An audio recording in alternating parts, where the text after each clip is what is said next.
Well, civil society group Action Aid has begun the training of about 650 election observers nationwide. The project is focused on enhancing logistics delivery and citizens' participation in the elections. The group says it wants to equip election observers with knowledge on proper monitoring of elections to ensure the polls are credible. The training commenced in Abuja with 96 trainees. We'll observe, document, and escalate issues from the Action Aid technical room to both situation rooms, and that is Nigeria Civil Society situation room, and also INEC situation room from each polling unit that they are observing the general elections from the iObserver application. These real-time communications will contribute invaluably to accountability, to transparency, to fairness, and above all, to a credible general election. So I can tell you that the responsibility you are taking responsibility for Nigerians.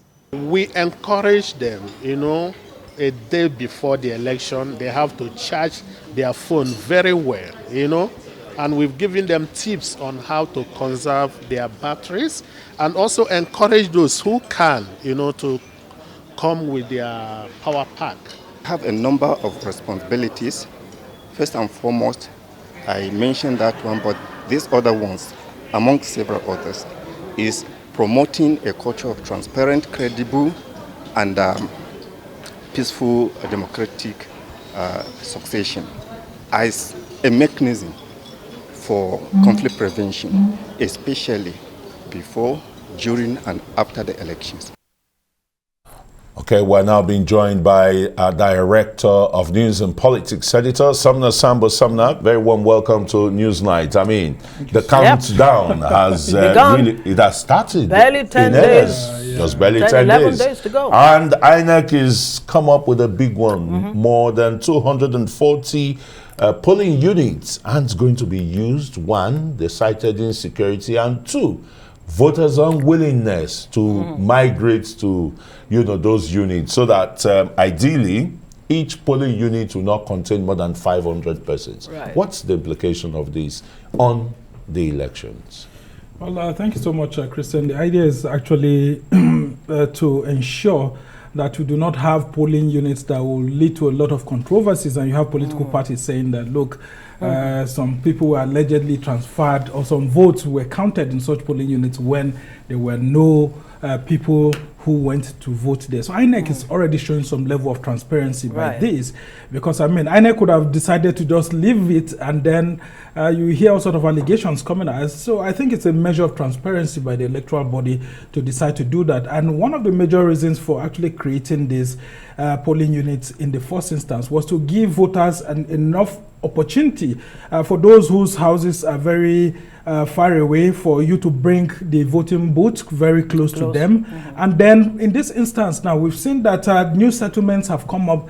INEC was trying its best to actually expand all of this. And that's why we saw from 119,000 polling units to about 176,000 polling units. So it was a very good idea, and it still remains that way. We are still under the 176,000. So this novel idea has shown to us that where INEC sees that there's likelihood that some of its policies may not, sit well with some voters. I mean, it takes some cautious decisions and all of that. So actually, it's not due to insecurity. That's the main reason. The thing is that many of the voters just didn't want to go to these polling units. And so the questioner is that, didn't INEC think this through during the decision-making process of actually creating these polling units, that people will not be going close? And then why would this polling unit be created and people wouldn't want to decongest the older polling units? Couldn't INEC have done that decongestion by forcing people? And then also, isn't that where voter education, comes in? Yes. How much of it really are you hearing from INEC? And even political parties, especially when you talk about, BVAS and sensitization on the use of, the bimodal voter accreditation system. It's all a potpourri of issues, actually. INEC should have, thought out all of this and then carried people within the polling units into its decision making before creating those polls. So what it looks like, it's now what it's now looking like is that INEC overprojected the polling units that were actually required. And we just hope that we don't actually have a fallback to it, that you go to some of the polling units on election day, you also see that there are more people within polling units close to this other polling unit, that we are not going to have people there because they've already been liquidated. You talked about the issues of voter education. It's very, very critical. Like you would have heard the INEC chairman said, a lot of people don't even know the new polling units that they are going to be voting. So INEC is saying that it's going to send SMS messages. But how about creating a better sensitization outfit? There are lots of civil society organizations that are registered with INEC. The political parties to have a clear role to play. It's a Nigeria that you see that political parties don't care about political education. People should be able to know what this BVAS machine is and then how it's going to be used. Now, shouldn't the political parties even be asking INEC to come and educate its own officials? Right. Like some of them that are the bigger political parties with bigger prospects. I think it would be good if they call INEC maybe to go per geopolitical zone, if they can't do it per state, for INEC to be able to educate them, and then they cascade it to their supporters. And of course, if you're able to reach your supporter, then of course you'll be able to reach other potential voters, maybe who have some thinking that they will vote for you. So political education should not be left to INEC alone. There's a critical role to play, but the most important thing that's coming out of this announcement today is that people should be able to locate their polling unit so that we don't have chaos on election day. You go to your assumed polling unit and you're told that, look, you can't vote here. And before you know, people start causing a crisis, and then you start calling security agency. Instead of focusing on the voting, you're focusing on some and putting out all kinds of fires. And very quickly, how about the BVAS? We've seen INEC, did a test run together, a mock accreditation and the rest. And what Nigerians are told is that the BVAS doesn't need the internet, to function.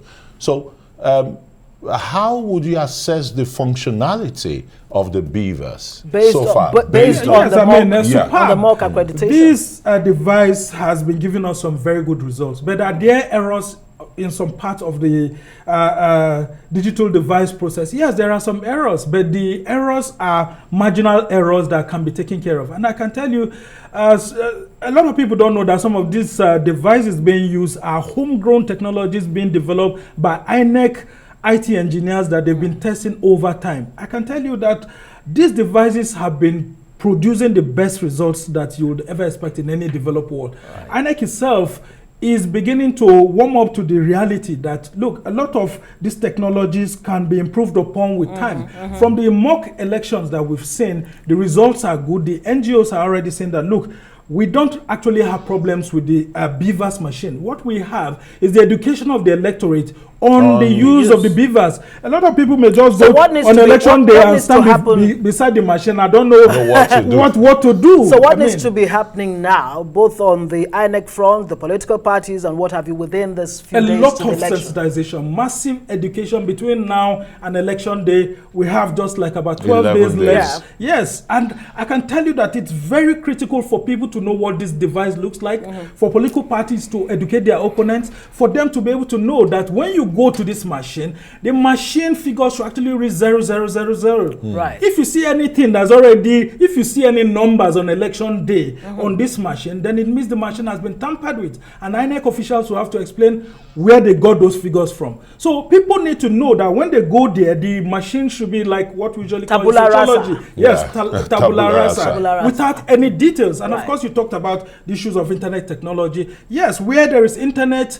good network, you see the machine working with it. But if you go to a place where the machine doesn't have network, it records everything. And when you come back to a place where there is network, it picks up the network and it works. And the technology is very secured. It can be tampered with easily. But of course, you know that there's no technology that can't be circumvented. Thanks so very much, Sumner Sambo, Arise Director of News and Politics Editor, for coming to shed more light on that. Thank you very much. Thank you. Okay.